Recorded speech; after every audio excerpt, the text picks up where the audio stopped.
What's up, everybody? Dead Wolf back with another one. This time bringing you Top 10 Scary Paw Patrol Theories Part 2. And we're going to get into it because I don't have any time to waste. So let's go. Chances are, if you have a younger brother or sister or daughter or son, or you just know a little kid, then you've probably heard of the show Paw Patrol. I don't know what's up with the show, but kids are obsessed with it. But what is the show hiding? From curses to dark magic to even mind control. Let's talk about all this and more only in today's video. Top 10 Scary Paw Patrol Theories, Part 2. Starting off this countdown, we have the terrible incident. Now, just in case you don't know the show, let me just give you a really quick summary. It follows a bunch of puppies and their 10-year-old owner named Ryder. They all have the responsibility to look after their town and respond to any emergencies. Kinda get it? Okay, let's move on. So, Twitter user DeVille Film came up with a theory as to why animals and a child are responsible for looking after the town. He believes that there might have been some terrible accident, maybe like a huge fire and a failed rescue that led to a large population of the town being engulfed in flames. As a result of this catastrophic event, the mayor literally goes crazy. I mean, she lost the town's fire department in this fire and her husband as well. That's enough to drive anyone insane. After that, she declares that no humans will ever be in charge of emergency services ever again.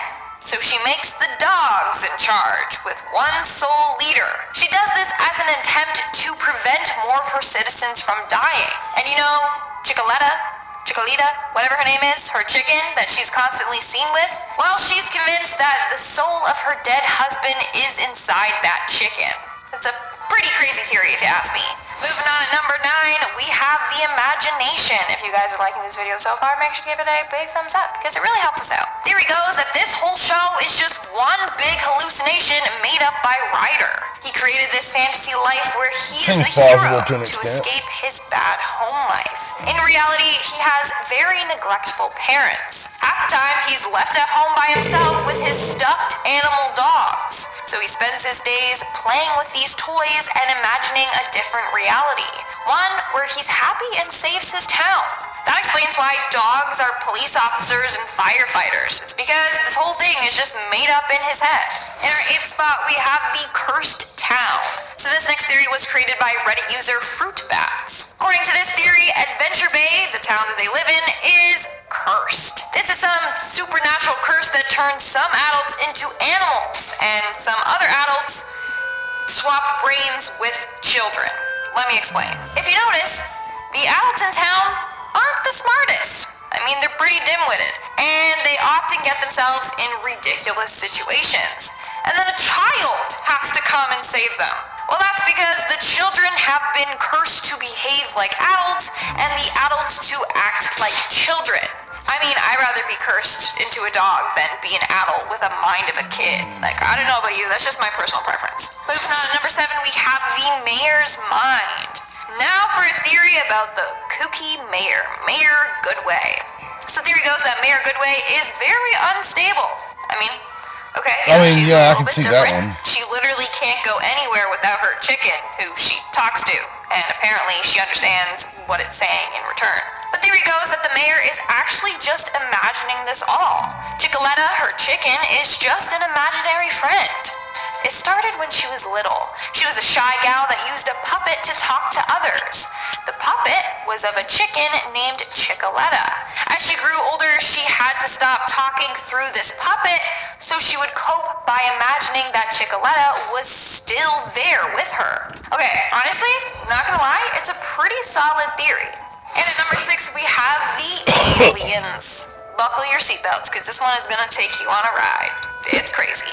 So Adventure Bay was created as a result of aliens coming down to that area. Let me explain. Aliens came to Earth and would blend in by transforming themselves to look like dogs. They had a machine that would allow them to do this. But when it was time to go, they accidentally left that machine in Adventure Bay. Then one day it was discovered by a group of people. They were fooling around with it, and bam, they got turned into pups. Now, aliens can turn back to their normal forms no problem. But since they were humans, it's a bit different for them, and now they're stuck as dogs for eternity. But if you had to be one animal for the rest of your life, what would you be? Let me know in the comments below. We're now at our 5th and halfway mark with the magical powers. So this theory suggests that Ryder isn't actually who we think he is, but he's actually a very intelligent man that has harnessed supernatural powers. Let me give you some evidence to support this theory. There was a Halloween episode that we see that Ryder has excessive human strength. In this episode, we see him lift a full grown-ass walrus off of the ground. In another episode, all about pirate treasure, he pushes a huge rock out of the way. First off, no human can do this, especially not a child. And how is it that he's such an expert in driving and diving and engineering and he can fly a plane no problem? It's because he's not actually a young boy.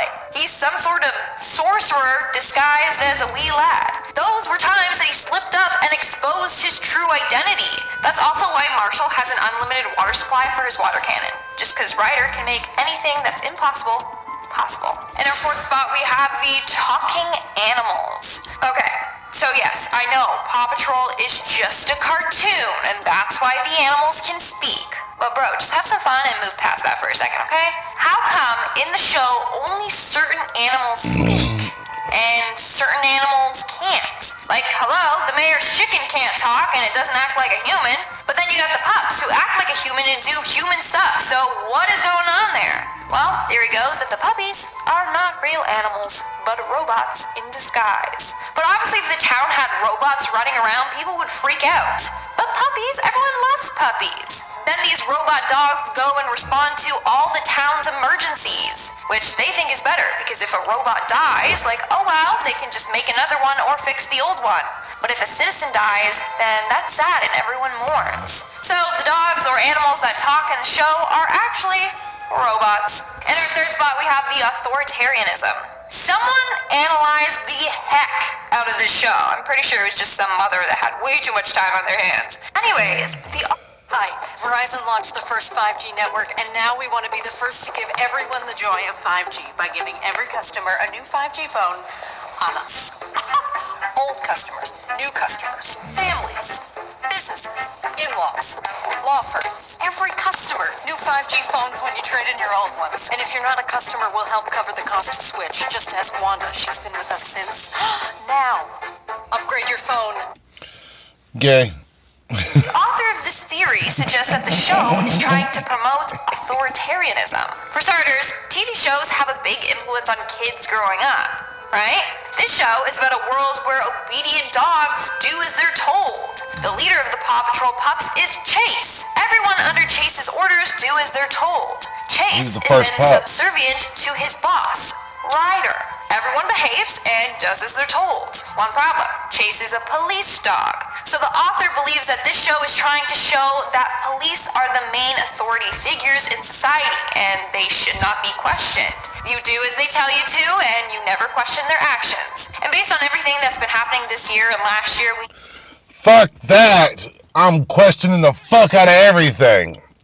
Because I'm not going to be fucking told by the cops what I can and cannot fucking question. Motherfucker, you are not above the law. know that that's not the case. So it's sending a very bad signal to children, depending on what your beliefs are. Moving on to number 2, we have the normality. Okay, so this next point comes from the same blog as the last. Basically, in season 2 of Paw Patrol, Chase becomes an intelligence agency surveillance officer. And in one episode, it shows Chase with a drone. These episodes were from 2014. Well, guess what? In 2014, the U.S. government used drones to kill 1,147 people. Coincidence? Seems a little suspicious. But it doesn't stop there. The author believes that Paw Patrol is teaching kids that state surveillance is okay and normal, and that police doing these kind of acts is okay. The article said, and I quote, "Chase will be their first fictional representation of the police and the surveillance state we now live under. For society to have a chance at becoming more free and more democratic and less authoritarian, it cannot allow its youth to be indoctrinated to accept the surveillance state, the natural authority of the police, and the ubiquitous use of drones for surveillance and state-sanctioned murder." Yeah, they wrote that all. They got that all from a kid's show. It's insane. Wow. That's all I gotta say. That's insane. And at our number 1 spot, we have the stereotypes. Surprise, surprise. This was also a point touched on that last article as well. But honestly, I noticed this as well while watching a couple episodes. So in the first season and a bit, there's only one female member of the Paw Patrol team out of the 7 members. This is Sky. Sky is a helicopter pilot, but is seen wearing a pink uniform. They even pointed out that the uniform is smaller than the other Paw Patrol members. This displays that in order to be accepted into the workplace, you have to look traditionally feminine. Plus, really, she had to wear pink? Like, that's so stereotypical. Anyways, the other main female character in the show is Mayor Goodway, but she's portrayed as a complete fool. In fact, half of the time she panics and turns to the male characters to have her problems resolved. Also, her great-grandfather was mayor, suggesting that she got the position by it getting passed on to her, not because she got it by working hard for it. So again, this author believes that this show is reinforcing stereotypes and putting women in a negative light. Again, just a friendly reminder to be nice in the comments, because this is just a show about theories. I don't like reading the comments about, it's just a cartoon show, all these theories are stupid. Like, have fun, relax a little, okay? And with that being said, let's move on to our comment shout-out portion. I'll be shouting out comments from the video. Well, if you like this video, guys, make sure you like, subscribe, leave a comment, and hit the bell notification so you get notified the next time we drop another video. And with that, we're going to get up out of here because I got to get ready for work and drop off my kid at my grandmother's. Catch y'all on the next one. From all of us here at Deadwolf Studios, we'll catch you later. Peace out.